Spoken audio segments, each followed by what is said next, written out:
नवसाला पावणारा बाबीर देव. पुणे जिल्ह्यातील इंदापूर तालुक्यातील रुई येथील बाबीर देवस्थान हे जागृत देवस्थान.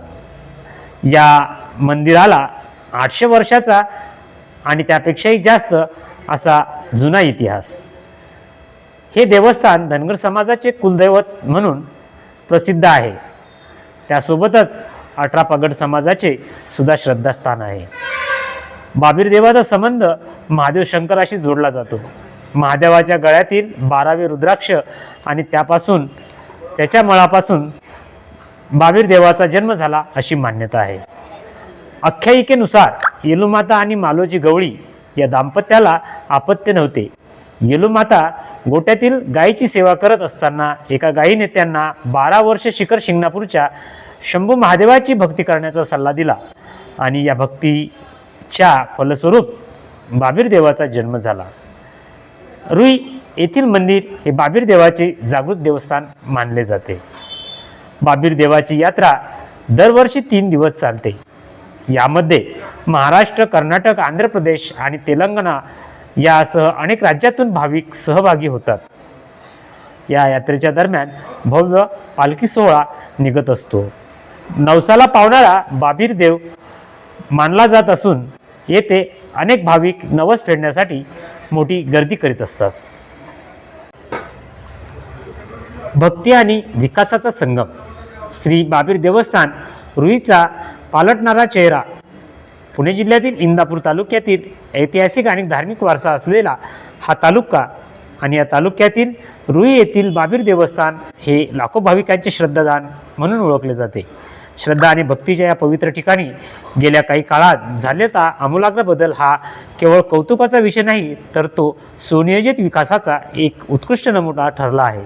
इंदापूरचे आमदार व विद्यमान कृषी मंत्री दत्तामामा भरणे यांच्या मार्गदर्शनाखाली आणि त्यांच्या पुढाकाराने या तीर्थक्षेत्राचा कायापालट झाला आहे. तो खरोखरच कौतुकास्पद आहे. कोणत्याही मंदिराचा जीर्णोद्धार ही केवळ दगडांची जुळवाजुळव नसून तो भाविकांच्या अस्मितेचा आणि श्रद्धेचा विषय असतो.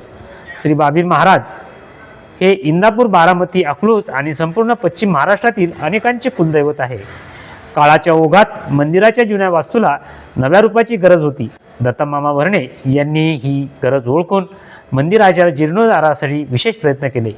आज जेव्हा भाविक रुईच्या बाबीर मंदिरात पाऊल ठेवतात तेव्हा त्यांना एक भव्य सुसंस्कृत परिसराचे दर्शन घडते. हा जीर्णोद्धार भाविकांसाठी आत्मिक समाधान देणारा ठरला आहे.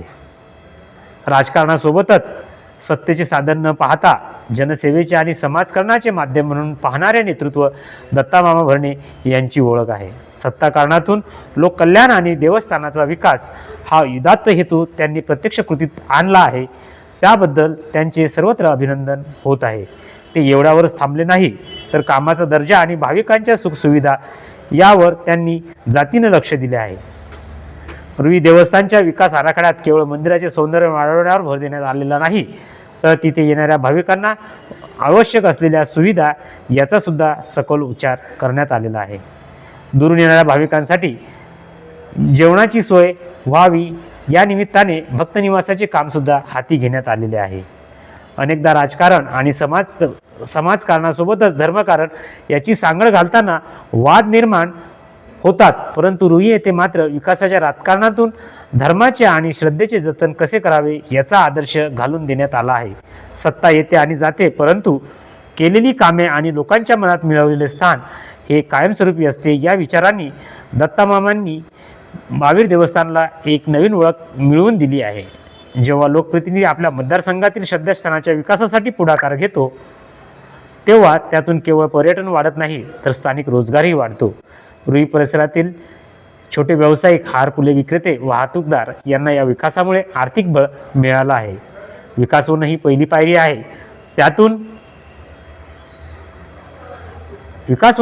पायरी आहे. त्यातून निर्माण झालेल्या सुविधा प्रशासनाची नाही, तर प्रत्येक भाविकाची आहे.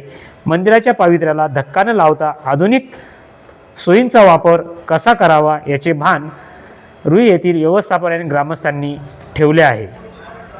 आज बाबीर देवस्थानच्या या विकासाची चर्चा इंदापूर तालुक्यात नव्हे तर महाराष्ट्रात नक्कीच चर्चेची ठरत आहे. महाराष्ट्रातील एक महत्त्वाचे धार्मिक पर्यटन स्थळ म्हणून उदयाला येत आहे. दत्तामामा भरणे यांच्या संकल्पनेतून साकारलेला हा विकास भक्तीला शक्तीची जोड देणारा आहे. जीर्णोद्धारामुळे मंदिराला लाभलेले वैभव आणि भाविकांना मिळणाऱ्या सुविधा यामुळे इथला परिसर भक्तिमय आणि चैतन्यमय झाला आहे.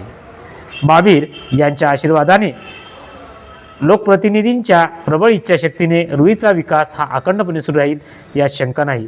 हा विकास केवळ सिमेंट कॉन्क्रीटचा नसून तो लाख्या भावी श्रद्धेचा सन्मान असल्याचे येथे पाहावयास मिळते. या ठिकाणी उभारण्यात आलेला या मंदिराचा परिसर गाभारा हे पुरातन संस्कृतीला जपणारा असून त्यासाठी विशेष लक्ष देण्यात आले आहे. याकरिता विशेष कलाकुसर जपणारे आणि दगडावर काम करणाऱ्या कर्मचाऱ्यांना कारागिरांना येथे आणले असून त्यावर या भव्य पठारावर आकाशदिवे, दीपमाळ आणि अशा नाविन्यपूर्ण वा पुरातन संस्कृतीला जपण्यासाठी डोळ्यात तेल घालून काम सुरू असल्याचे चित्र या परिसरात आल्यानंतर पाहावयास मिळते. मंदिराची बनावट ही जणू किल्लेशाही पद्धतीची असून पुरातन काळात असलेल्या त्या संस्कृतीचा वारसा या मंदिराच्या कलाकुसरीतून पाहावयास मिळतो. निसर्गरम्य आणि पठारावर असलेलं हे मंदिर नक्कीच सर्वांचं आकर्षण ठरत आहे. तर नक्कीच बाबीर देवस्थानला भेट द्या हीच अपेक्षा. सदर व्हिडिओ आवडला असेल तर लाईक करा आणि यापुढे नाविन्यपूर्ण व्हिडिओसाठी सदर चॅनलला सबस्क्राईब करा.